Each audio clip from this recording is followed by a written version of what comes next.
ஓம் முருகா போற்றி. ஓம் சரவண பவ. ஏன் வாழ்கின்றோம்? இந்த வாழ்க்கையே வேண்டாமென்று எதிர்மறை எண்ணங்களோடு நீ வாழ்ந்து கொண்டிருக்கின்றாய். நான் கேட்டதை எனக்கு கடவுள் கொடுக்கவில்லை, சரியான முடிவும் எனக்கு எடுக்க தெரியவில்லை, என் வாழ்க்கை இப்படியே போய்விடுமோ, அல்லது வேறு பக்கம் திரும்புமா, இல்லை நல்லபடியாக மாறுமா என்ற கேள்விக்குறி உன்னுடைய மனதில் இருந்து கொண்டே இருக்கின்றது. உன் வாழ்க்கை பற்றிய பயம் உன் மனதில் அதிகமாகவே இருக்கின்றது. உன்னை சுற்றி எதிர்மறை நிறையவே இருக்கின்றது. அதனால்தான் இப்படி எல்லாம் நீ யோசித்து கொண்டிருக்கின்றாய். நான் இருப்பதையே மறைந்து உனக்குள்ளே எதிர்மறை உன்னை சூழ்ந்திருக்கின்றது. நீ என்னை மறந்ததால் அந்த எதிர்மறையின் வலைக்குள் நீ சிக்கிக்கொண்டு தவித்து கொண்டிருக்கின்றாய்.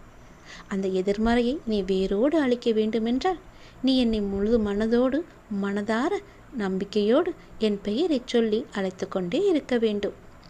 உன்னுடைய வாழ்க்கையை புதிய மாற்றத்தில் கொண்டு வருவதற்கு அதுவே சிறந்ததாக இருக்கும், நல்ல வழியாகவும் இருக்கும். உன் வாழ்க்கையை ஏன் வாழ்கின்றோம் என்ற எண்ணத்தை அரியோடு எடுத்துவிட வேண்டும். எதிர்மறை எண்ணம் இருந்தால்தானே அது எல்லாம் உனக்கு தோன்றும். உன் மனதிற்குள்ளே நேர்மறையை கொண்டு வந்து பார். உன் வாழ்க்கை எப்படி இருக்கிறது என்று எல்லாவற்றையுமே இலகுவாக பார்க்க தொடங்குவாய். எல்லாவற்றையுமே எளிதாக கடந்து வந்து விடுவாய்.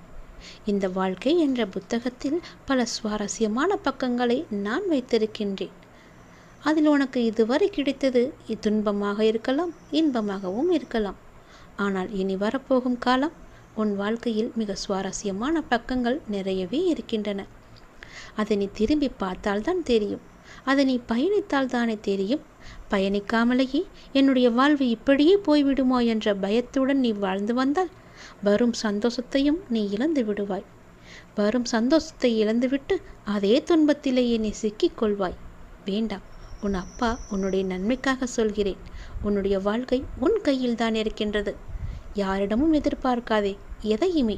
உன்னுடைய வாழ்க்கை நீதான் அதை சரியாக அமைத்து கொள்ள வேண்டும். நீ பிறக்கும் போதே இந்த புத்தகத்தை உன்னிடம் கொடுத்துதான் அனுப்பி வைத்தேன், வாழ்க்கை என்ற புத்தகத்தை.